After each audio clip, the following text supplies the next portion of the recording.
why would a jiu-jitsu athlete want to invest time into Mhm, GOATA?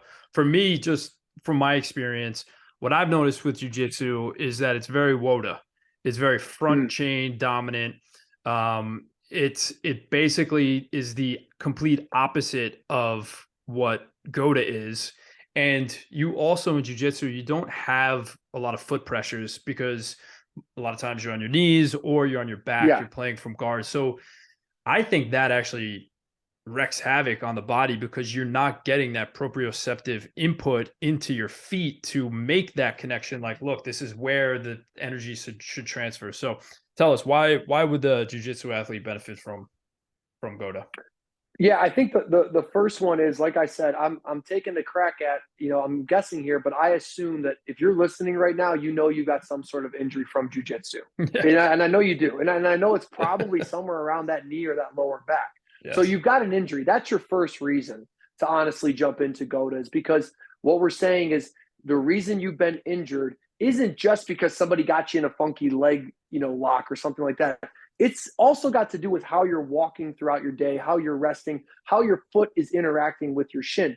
GOAT is going to rehabilitate the way that your foot and your shin interact so that it takes pressure out of the knees. So the knees aren't as susceptible to those leg locks in some degrees. And they're not as susceptible to breaking down as you're walking between your trips to and from the mat, right? So there's all these other times of the day that you have to kind of stay healthy as well, not just on the mat. And GOATA is centered around getting you back to your base blueprint. But it's also, like you had kind of pointed out, it's counteracting a lot of what jujitsu might be putting into your system that is negative. So to paint a picture for you and to go into movement theory a little bit here, which I'll probably go off on a tangent, but you mentioned being on your back and the foot, being splayed and working from there.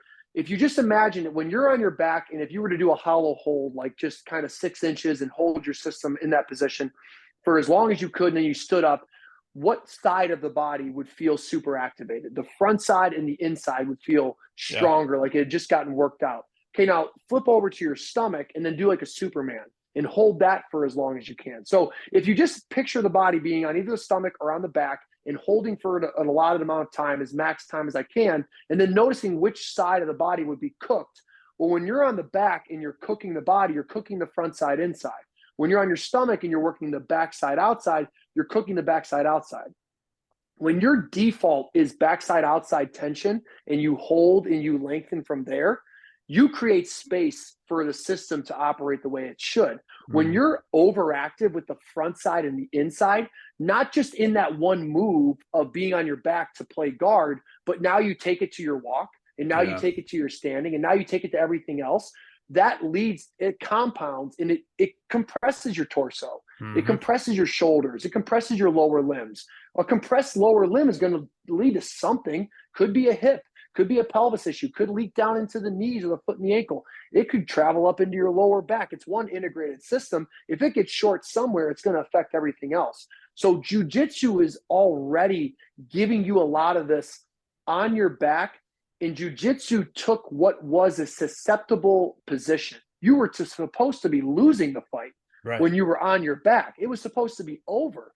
Jiu-jitsu said, not so fast. Let me break your arm, snap you into this move or roll around. So you created an art, you created a defense out of the most susceptible position. And this is why it's like the go-to really martial arts to learn, because Hmm. you're never out of it. Whereas every other system was like you had oh shit moments. Like Yes. you want, well, yeah, you're a great stand-up striker, but you got brought to the ground. What do you do now?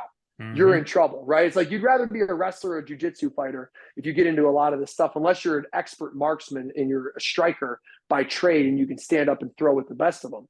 So this on the back being on the ground, it's the opposite of forward movement. Picture you're on your back, you're on your ground. I blow a whistle and there's a lion chasing you. What Mm. do?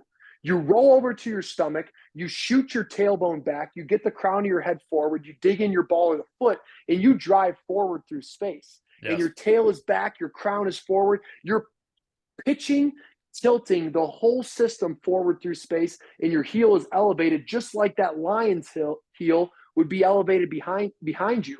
So you're literally doing the opposite of what is jujitsu, which is I've gotten knocked down, I'm on my back, I'm in the most like susceptible position I could possibly be in. This is where the big cat wants to get the animal to its back, open up its stomach, and then it can kill it. Yeah. Well, that's the same thing that kind of happens in jujitsu is you're in a life or death scenario, albeit it's controlled. You're not going to actually get killed by the guy in the gym, but you're in a situation where you'll do whatever you can to not get hurt, right? Yeah. So you'll do things that may be WOTA because it's a life or death scenario. But the reality is the body operates 99% of the day not in that setting. Yeah. It's going to be in a forward moving setting, moving and affecting change. So if you're getting a lot of those negative inputs as they could be looked at when they get carried out into other events, GOATA doesn't let you compound the negative. So I've had this talk with some jiu-jitsu athletes is like, look at this as a rinse away.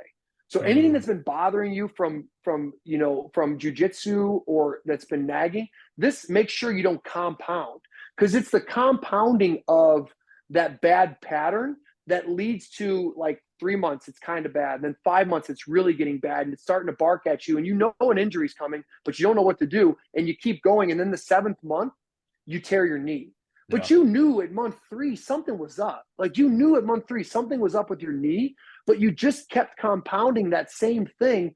GOATA is going to stop you at month 3 of a nagging knee, and it's going to keep doing this and washing you back. You may not ever be like fully rehabilitated necessarily, but you won't ever get to month 7 of a compounding bad behavior that made you have to take an additional 6 months off of jiu-jitsu. So now you get that whole time to work jiu-jitsu just because you did some simple child rockers on the front end. That's why it's important to do GOATA from a jiu-jitsu perspective. I told you I'd go on a slight tangent with it.